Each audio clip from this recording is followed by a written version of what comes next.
तो अब हम बात करेंगे क्लासेस के बारे में। तो क्लास के बारे में समझने से पहले हमें ये देखना है कि एक ऑब्जेक्ट और एक क्लास में क्या डिफरेंस होता है।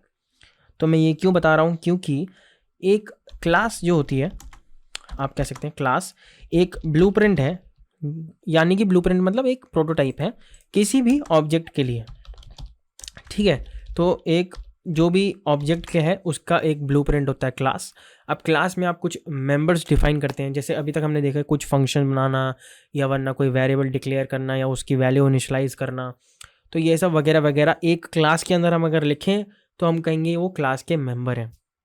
तो क्लास क्या होगा, एक ब्लूप्रिंट हो गया जिससे हम एक ऑब्जेक्ट बनाते हैं। तो फिर ऑब्जेक्ट क्या होता है? अब ऑब्जेक्ट होता है एक क्लास का इंस्टेंस।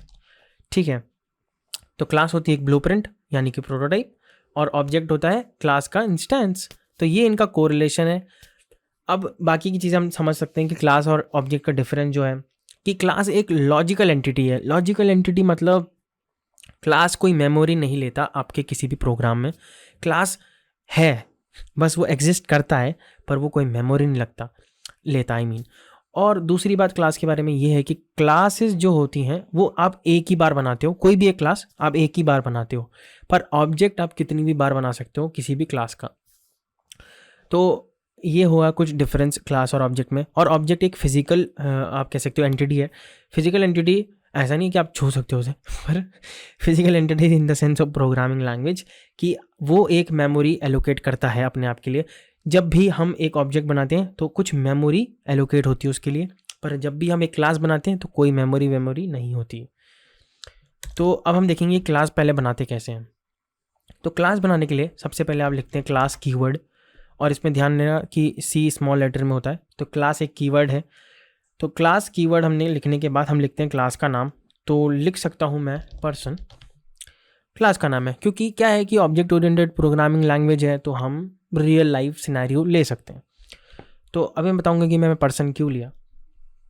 फिर क्लास का नाम लिखने के बाद आप लिखते हैं ओपनिंग करली ब्रेसेस और क्लोजिंग करली ब्रेसेस। तो ये क्या होगा, एक स्कोप हो गया, जैसे मैंने पहले ही बताया हुआ है कि एक स्कोप हो गया ये इस क्लास का। तो ये हमारी क्लास बन गई जिसका नाम है पर्सन। अब क्लास का जो नाम होता है वो कैपिटल होता है और क्लास का कीवर्ड स्मॉल लेटर होता है। तो ये ध्यान देने वाली बातें हैं। फिर हम बना सकते हैं इसके कुछ मेंबर्स। मैंने कहा कि क्लास एक प्रोटोटाइप की तरह काम करता है ऑब्जेक्ट के लिए। अब ऑब्जेक्ट जब आप बनाते हो तो क्या होता है कि मेमोरी में तो एलोकेट हो गया, ओके, पर ऑब्जेक्ट बना क्यों रहे हम किसी भी क्लास का? ज़रूरत क्या है उसकी? तो अब उसकी ज़रूरत ये होती है कि आप क्लास में कोई भी वेरिएबल बना लो या कोई भी मेंबर रख लो। जैसे कि मान लो मैंने बना दिया एक वेरिएबल जिसका नाम है एज। ठीक है, उसकी वैल्यू मैंने दे दी 10। नाइस।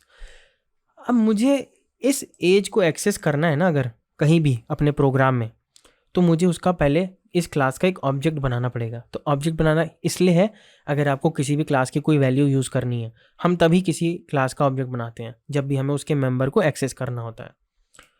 तो ये हो गया हमारा एक वेरिएबल यानी कि इस क्लास का मेंबर। तो एक पर्सन का और क्या हो सकता है, एक नाम हो सकता है, राइट? तो नाम कुछ भी हो सकता है। ठीक है, तो ये दो वेरिएबल इसमें हो गए। इसे तो फॉर्मेट कर लेते हैं थोड़ा, और ये एक क्लास बन गई आपकी। तो अब मुझे चाहिए इस क्लास का, मुझे अब क्या करना है, इस क्लास का एक ऑब्जेक्ट बनाना है। तो ऑब्जेक्ट कैसे बनाते हैं? तो अब अपने वॉइड मेन वाले फंक्शन में आ जाएं, और वॉइड मेन फंक्शन में आने के बाद आप लिखेंगे पर्सन। तो मैं आपको पहले एक ट्रेडिशनल तरीका बताऊंगा जो पहले से चला आ रहा है, और डार्ट में थोड़े बहुत चेंजेस हैं। आप वो चाहो तो वो चेंजेस भी अपना सकते हो, या वरना जो पुराना तरीका है उससे भी कर सकते हो। तो कोई भी ऑब्जेक्ट बनाने के लिए सबसे पहले आप लिखते हो क्लास का नाम, जिसका भी ऑब्जेक्ट बना रहे हो, फिर ऑब्जेक्ट का नाम। तो मैं लिख सकता हूँ, ऑब्जेक्ट का नाम भी मैं पर्सन दे रहा हूँ, और इसको मैं ऑब्जेक्ट लेते हैं ताकि हम कंफ्यूज ना आए। और मैं आपको जैसे पहले ही बताया था कि वैल्यूज़ को ना, जो भी वेरिएबल है, जितना हो सके ऐसे मत लिखिए, और उसको लोअर कैमल केस में लिखें तो बेटर है। कोई भी वैल्यू का नाम, वेरिएबल का नाम, या वरना फंक्शन का नाम ऐसे लिखें इंस्टेड ऑफ दिस। ठीक है, तो कुछ गलत नहीं है, बट अच्छा नहीं लगता। ठीक है, कुछ चीज़ें हैं जो हमें फॉलो करनी चाहिए। फिर हम लिखते हैं इक्वल्स टू, फिर हम लिखते हैं क्लास का नाम और पैरेंथेसिस, जैसे कि हम एक फंक्शन में यूज़ करते हैं।